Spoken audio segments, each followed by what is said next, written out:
Hello students, welcome to our YouTube channel maths brain. मेरा नाम है सरिता साहू। आज हम लोग बात करेंगे class 10 NCERT chapter 9 some applications of trigonometry के बारे में। ठीक है, इसमें हम लोग एक्सरसाइज 9.1 के क्वेश्चन नंबर 5 तक सॉल्व कर चुके थे। आज हम लोग देखेंगे क्वेश्चन नंबर 6। ठीक है, तो चलिए स्टार्ट करते हैं, देखते हैं क्वेश्चन में हमारा क्वेश्चन नंबर 6 क्या बोल रहा है। ठीक है, क्वेश्चन नंबर 6 है 1.5 meter tall boy is standing at some distance from a 30 meter tall building.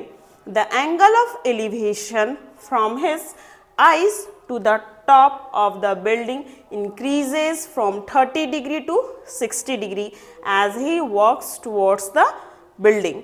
Find the distance he walked towards the building. ठीक है, तो सबसे पहले हमें क्वेश्चन को पढ़कर क्वेश्चन को समझते हुए एक फिगर ड्रॉ करना है, ताकि जब फिगर रहेगा तो ही हम क्वेश्चन बना सकते हैं। ठीक है, तो पहले एक रफ स्केच करते हैं और ज़रूरत पड़ेगा तो उसका फेयर कर लेंगे। ठीक है, तो सबसे पहले बात हो रहा है कि एक 1.5 मीटर टॉल एक क्या है, बॉय है। ठीक है, तो मान लिया हमारा यहाँ पर ए बी एक बॉय है जो कि 1.5 मीटर टॉल है। ठीक है, is standing at some distance from a 30 metre tall building. और ये जो बॉय है वो कुछ डिस्टेंस पर एक 30 मीटर ऊंचा एक बिल्डिंग है। ये क्या है, हमारा building.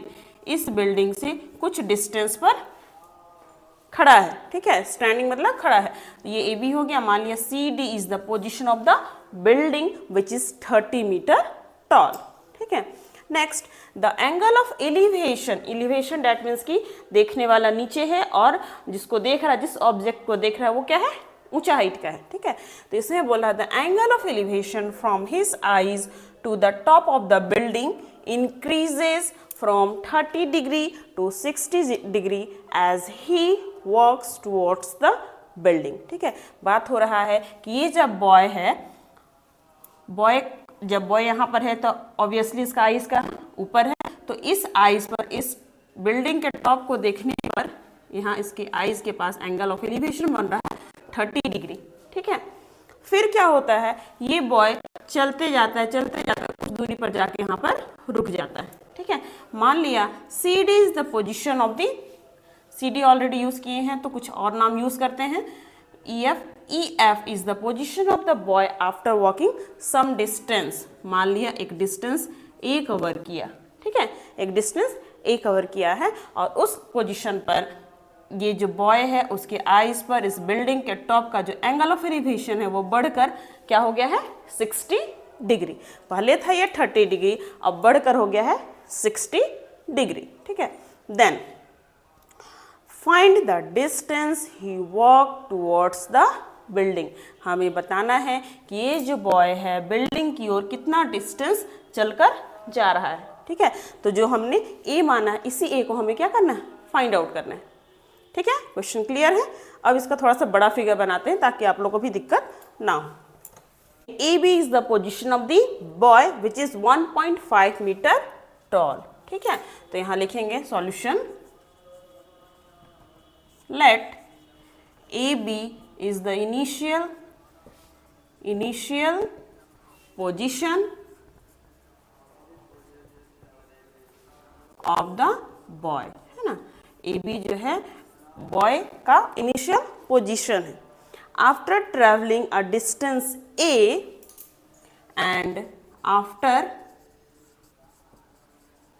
traveling a distance A, let EF is the position of the boy. Let EF is the position of the boy. ठीक है, नाउ हमें फाइंड आउट करना है ए, है ना। We have to find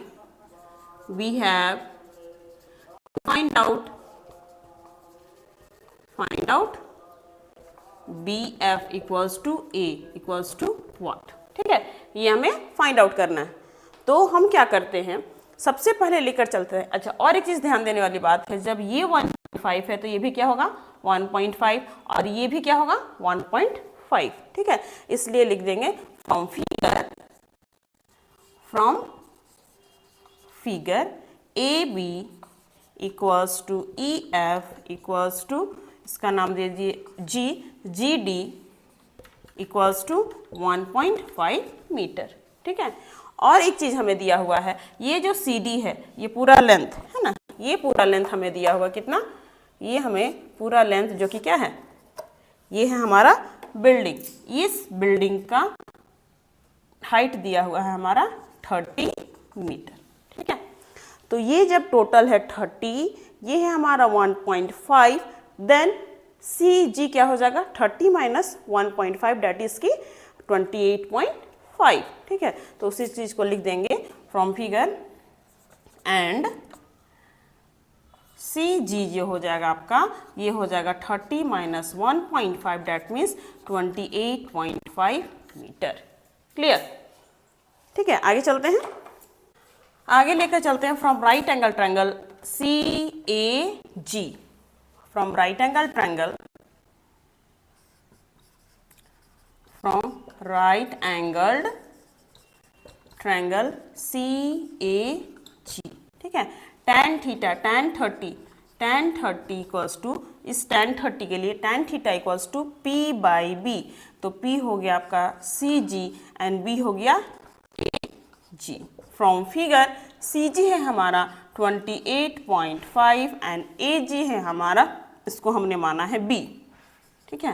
then tan 30 का value होता है 1/√3, ये है आपका 28.5 divided by B। Cross multiply जब हम करते हैं देन वी है B इक्वल्स टू 28.5√3, ये हमारा निकला है क्या B, बट हमें B नहीं निकालना, हमें A निकालना है, ठीक है।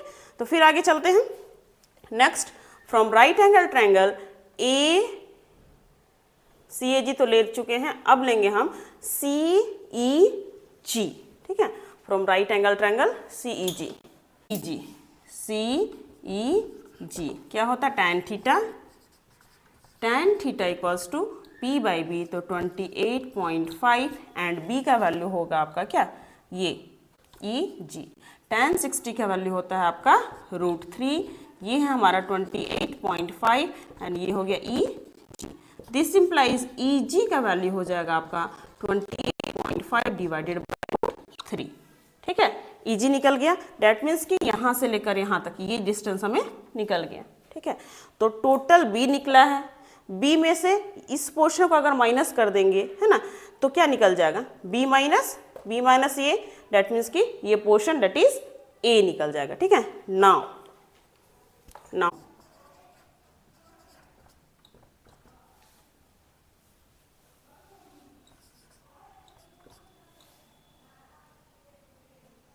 सिंस ए इक्वल्स टू होता है b minus E G, b का वैल्यू हमने निकाला है 28.5√3 एंड ई जी का वैल्यू निकाला है 28.5 डिवाइडेड बाय √3, ठीक है। अब क्या करेंगे हम, दोनों में कॉमन दिख रहा है 28.5, यहाँ कॉमन हो गया आपका √3 माइनस 1/√3, है ना। तो ये हो गया 28.5, एलसीएम यदि लेते हैं तो √3, ये √3 1 माइनस 1,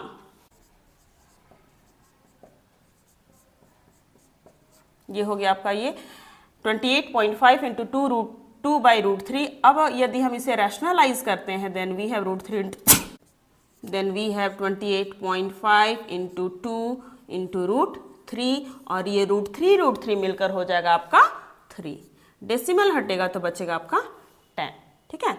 देन 2 1 जा 2, 2 5 जा 10, 5 से कैंसिल आउट कीजिए,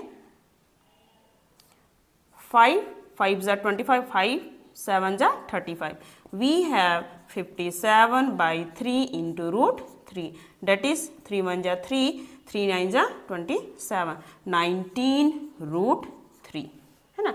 डेट मीन्स कि हमें जो डिस्टेंस दिया है, हैंस द डिस्टेंस जो बॉय था वो कितना डिस्टेंस चला बिल्डिंग की तरफ कि उसका एंगल ऑफ एलिवेशन 30 डिग्री से बढ़कर 60 डिग्री हो गया, that distance is 90√3 in meter, ठीक है।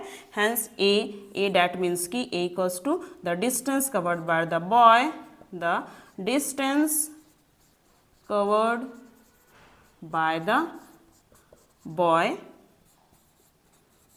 towards the building,